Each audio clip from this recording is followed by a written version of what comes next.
Hi everyone, welcome to FilmDirt. I thought I'd talk about Collateral. This is a great movie. I think it was filmed 2004 by Michael Mann. Very underrated film and should be a lot more popular than it is. I asked a couple of friends if they saw it. One had seen it and the other, who is a big film fan, had never heard of it. So I'm doubting how big of a fan he is because this is a classic. A very interesting story. It's almost like a very simple day in the life story where a working everyman played by Jamie Foxx, who's a cab driver, and he goes about his night picking up fares and just doing the job he's done for a while. I think the film said 12 years, I think, and he ends up picking up Tom Cruise's character, who is a hitman. And I have to say, Tom Cruise in a villain's role, I think is excellent.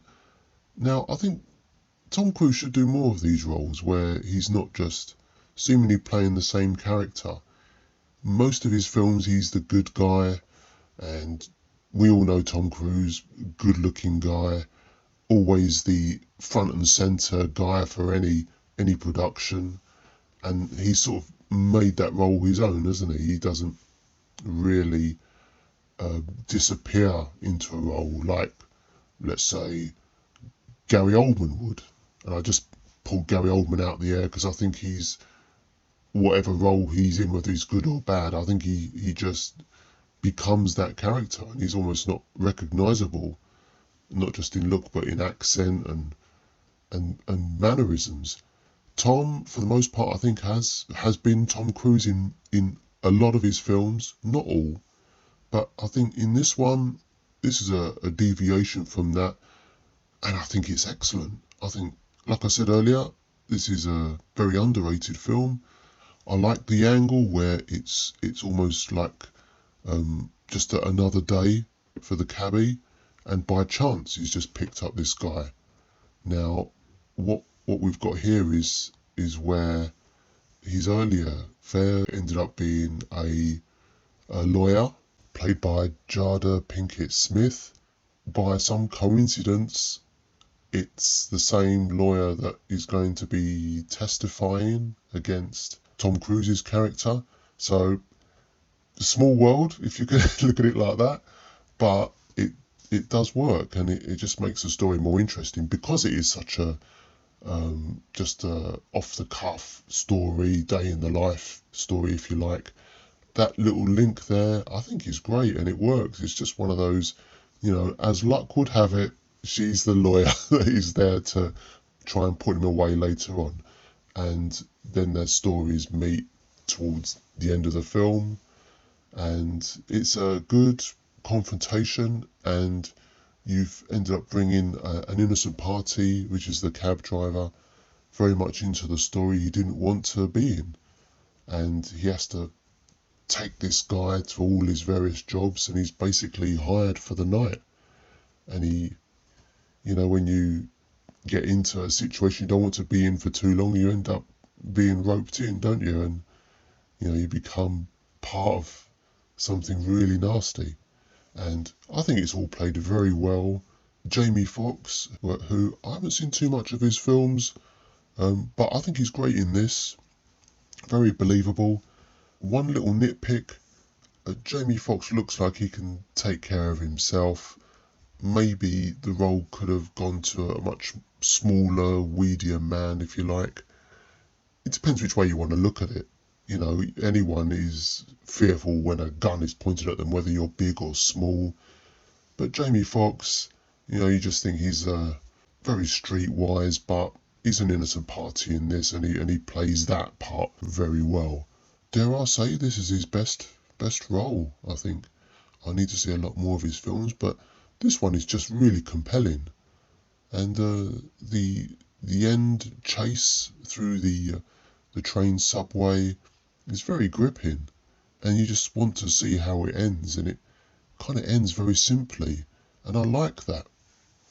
Now, I have got another very small nitpick. It wouldn't be a proper review if you didn't find something wrong with it. And tell me, guys, if you agree with me. Let me know in the comments down below, because I want to know if I'm on the right track here. I like the cinematography, but I just found it a little bit, I don't know, a little bit messy.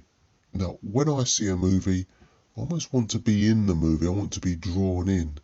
And I just found a lot of the shaky cam and a lot of the extreme close-ups, and when faces come towards the camera, I don't find that's very realistic. It's arty for sure, and I like that look and I can see what they're going for, but it almost took me out of it. Like I said, tell me below if you agree with me, because I want to know, was it just me? Because I did like the film a lot, and there's just a few filmic choices that I don't know, I just didn't quite like it.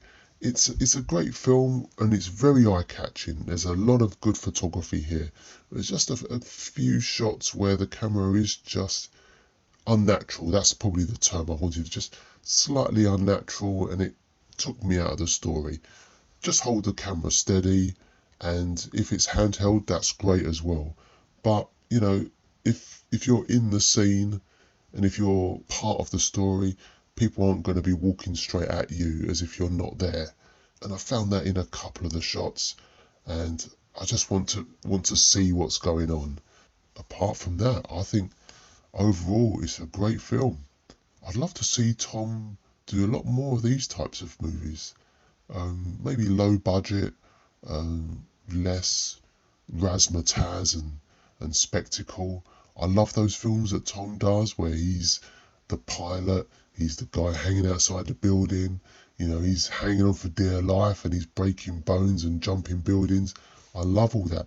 But occasionally let's have one of these films, let's have one where he's just a day in the life character. That's what I'd love to see, just to vary it up a bit. And I'm looking forward to a lot of his films, I have to say. One in particular, the sequel to Top Gun. Very much looking forward to that, and that's another big spectacle film. Definitely not low budget. I'm looking forward to catching up a lot more on Jamie Foxx's body of work as well. So let's give this a score. Very good film, 4 stars for me. Absolutely no question. I thoroughly recommend you watch it again if you haven't seen it for a while. Thoroughly enjoyed it, and so did my family when we all saw it together last night. So, thanks a lot for joining me for this review, and I'll leave you with a little bit about myself. I'm not a shill, and nor do I accept free tickets or anything in exchange for good reviews for the studios. I only give you my 100% honest opinion. Thanks again. It was great talking to you, and I'll speak to you again for another review soon. Take care.